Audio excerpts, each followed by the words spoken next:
समस्याएं हैं उनमें से 90% समस्याएं मन की ऊर्जा का दुरुपयोग करने की वजह से होती हैं।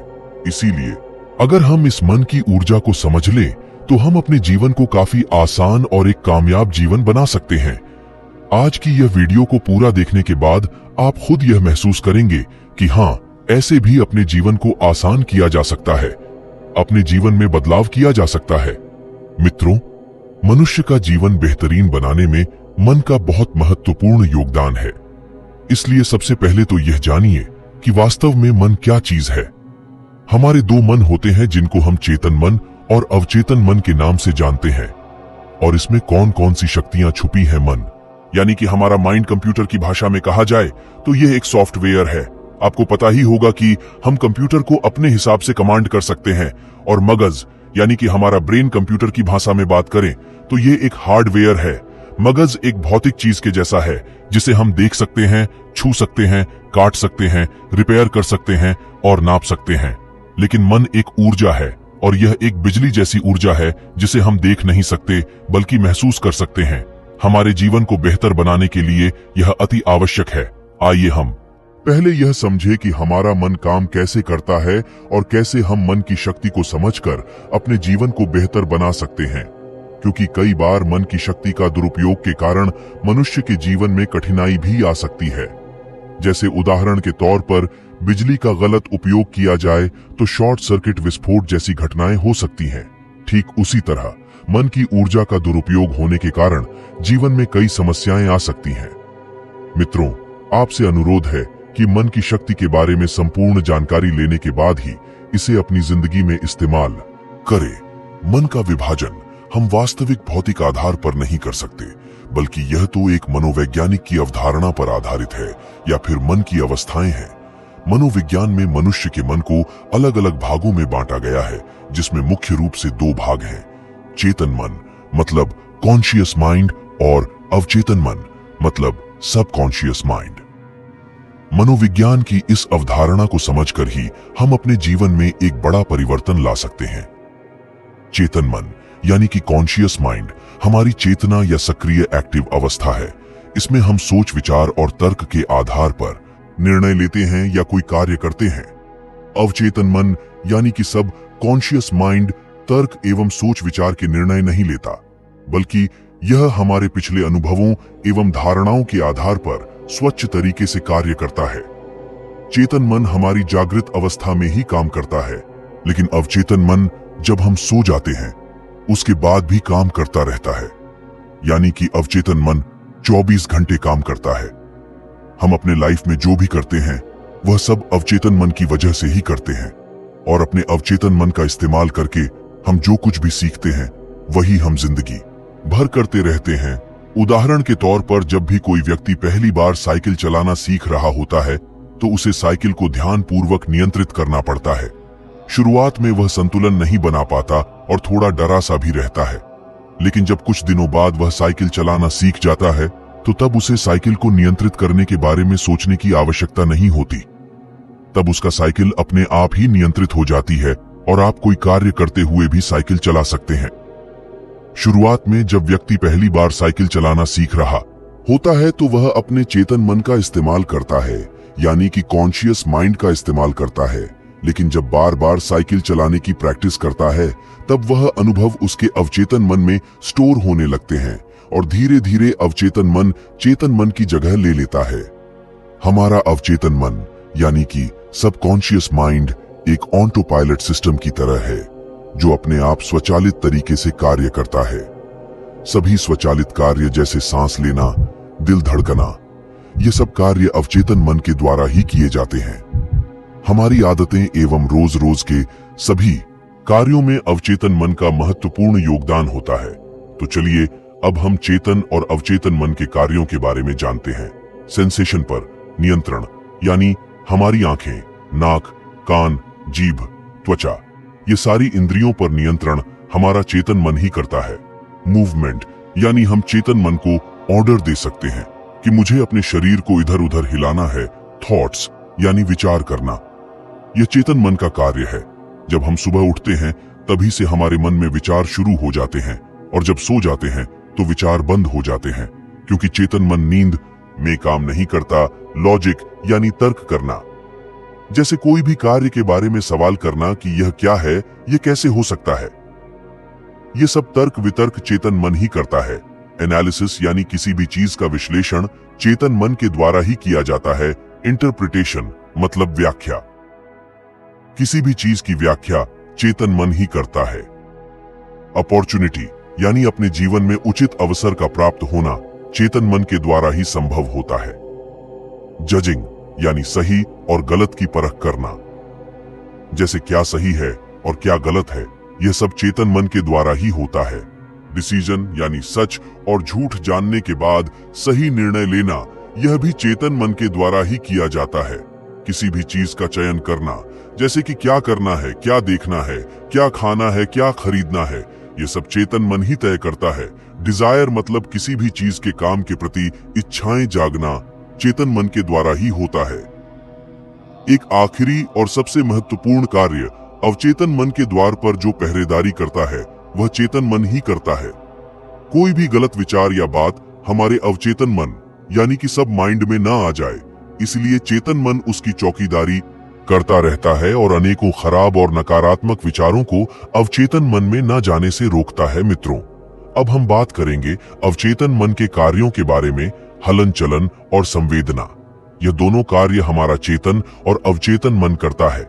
यानी जब हम जागृत अवस्था में होते हैं तब हमारे शरीर का चाल चलन और संवेदना पर पूरा कंट्रोल हमारे चेतन मन के पास होता है। लेकिन जब हम सो जाते हैं तब यह काम हमारा अवचेतन मन करता है। रिफ्लेक्स यानी अवचेतन मन की शक्ति हमें आपातकालीन स्थितियों से बचाती है। जैसे अग्नि पर पैर पड़े तो अचानक से हटा लेते हैं, सांप देखकर उल्टे ही भाग खड़े होते हैं, सीढ़ियों से गिरते गिरते संभल जाते हैं। मित्रों, ईश्वर ने हमारे मन मस्तिष्क में एक ट्रांसमीटर और एक रिसीवर फिट कर रखा है जो इतना शक्तिशाली है कि पूरे ब्रह्मांड में इतनी शक्तिशाली मशीन किसी इंसान ने नहीं बनाई होगी। लेकिन हम इस मशीन को चलाना नहीं जानते, इसलिए इसकी शक्तियों से अनजान है। इस पद्धति का उपयोग करके हम दूसरे लोगों की मन की बात तक जान सकते हैं। इस पद्धति को सीखने का पूरा प्रोसेस आगे के चरण में अलग से बताया गया है। मेमोरी पावर मतलब याद शक्ति। याद शक्ति के 3 स्टेप होते हैं: रजिस्टर, रिस्टोरेज और रिकॉलिंग। रजिस्टर और रिकॉलिंग चेतन मन का विषय वस्तु है, जबकि स्टोरेज अवचेतन मन से जुड़ा होता है। यदि स्टोरेज सही से हुआ हो तो रिकॉलिंग आसान हो जाता है। अगला काम जो अवचेतन मन करता है वह अंतरात्मा की आवाज बनकर हमें सचेत करता है। जैसे जब भी हम कोई गलत कार्य करते हैं तो अंदर से आवाज आती है कि यह काम गलत है। यानी भगवान ने इंसान को गलत कार्य से रोकने के लिए उसके भीतर एक रडार सेट कर रखा है जो अवचेतन मन के द्वारा नियंत्रण में आता है। त्रिकाल ज्ञान यानी हमारे अवचेतन मन से भूत, भविष्य और वर्तमान कुछ भी नहीं छिपा है। यह त्रिकालदर्शी है। यह भविष्य की घटनाओं को भांप लेता है और कभी कभार हमें चौकन्ना भी कर देता है। इसी ज्ञान के कारण प्राचीन आर्षि मुनि भूत, भविष्य और वर्तमान सब देख लिया करते थे। संजय ने महाभारत की भविष्यवाणी इसी के आधार पर की और इसी के आधार पर नास्त्रेदमस इतना प्रसिद्ध हुआ। आईक्यू यानी कि इमोशनल कोश, भावनात्मक गुण। उच्च आईक्यू ही सफलता का मानक नहीं है, बल्कि आईक्यू ही व्यक्ति को सफल बनाता है। उच्च शिक्षित व्यक्ति कभी कभार कम आईक्यू के कारण संस्था को बड़ी हानि पहुंचा सकता है। अभिनेत्री दिव्या, भारतीय हिटलर, गुरुदत्त सब बहुत उच्च आईक्यू के थे, पर इनमें आईक्यू उच्च नहीं था, इसलिए इन सब ने आत्महत्या की थी। इसलिए अगर आईक्यू बढ़ाना है तो सबसे पहले अपने सकारात्मक भावनाओं को बढ़ाना होगा। विजडम यानी कि बुद्धि, सही समय पर सही निर्णय लेना अवचेतन मन की विशेषता है। इसीलिए जब भी आप किसी असमंजस में पड़ने वाले हो तो निर्णय अपने अवचेतन मन पर छोड़ दें, या आपको विश्वास के अनुरूप सबसे उत्तम रिजल्ट बताएगा। मेंटल क्लॉक यानी हमारे अवचेतन मन के पास एक ऐसी घड़ी है जो हमें एक सही समय पर उठा देती है। मित्रों, मैं कभी कभी अलार्म सेट नहीं करता, बल्कि अपने मन को कमांड दे देता हूं कि मुझे इतने समय पर उठ जाना है, जिससे मन बिना देरी किए ही मुझे उठा देता है। आपके साथ ऐसा होता है या नहीं? कमेंट्स में जरूर बताएं। मेंटल कैलेंडर यानी अपने जीवन में जो भी पाना है उसकी एक निर्धारित समय सीमा का उल्लेख जरूर कीजिए। तभी अवचेतन मन उस पर सही तरीके से कार्य कर पाएगा। हीलिंग पावर यानी अवचेतन मन का इस्तेमाल करके आप बीमार शरीर को भी ठीक कर सकते हैं। एक बार एक आदमी कैंसर रोग से बहुत पीड़ित था और कैंसर भी इतना भयानक था कि शहर के सबसे मशहूर डॉक्टर ने भी इलाज के लिए मना कर दिया था। उसका एक लड़का था जो अपने पिता की हालत देखकर बहुत दुखी रहता था। उसने अपने पिता को सब तरह से इलाज करवा कर देख लिया, फिर भी कोई इलाज नहीं मिला। तभी उसने किसी योगी से अवचेतन मन के बारे में सुना। उसके मन में ख्याल आया कि क्यों ना मैं अपने पिता के अवचेतन मन से ही उनके शरीर को ठीक कराऊं। वह सोचने लगा कि अगर मैंने अपने पिता के अवचेतन मन को जगा दिया तो उनका अवचेतन मन ही शरीर को ठीक कर देगा। उसके बाद उस लड़के ने पेड़ से एक लकड़ी तोड़ी और लकड़ी को ले जाकर अपने पिता को दिया और उनसे कहा कि आज मैं एक बहुत महान बाबा से मिला जो बड़े ज्ञानी है। उनके पास हजारों लोग आते हैं और वह बाबा हर समस्याओं का समाधान करते हैं। मैंने भी जब आपकी बीमारी के बारे में उन्हें बताया तो उन्होंने मुझे एक लकड़ी देकर कहा कि यह अपने पिता के गले में लटका देना, और उन्होंने एक मंत्र भी दिया है और कहा है कि रोज इस मंत्र को दिन में 2 बार पढ़ना है।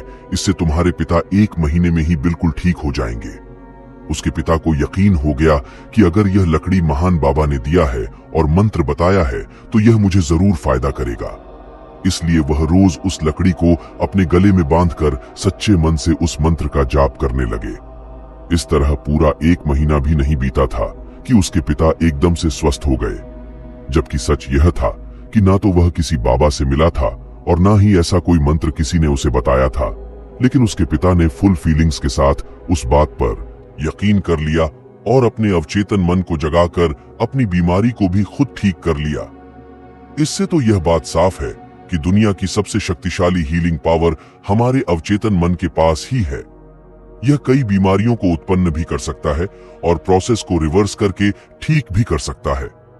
ऐसे और भी बहुत सारे केसेस आपने भी सुने होंगे कि जब डॉक्टर ने रोगी को कह दिया हो कि आप घर जाइए, आपका इलाज नहीं हो सकता, और उसके बाद वह रोगी बिल्कुल ठीक हो गया हो। मित्रों, ये सारे कार्य हमारे अवचेतन मन के स्तर पर ही होते हैं।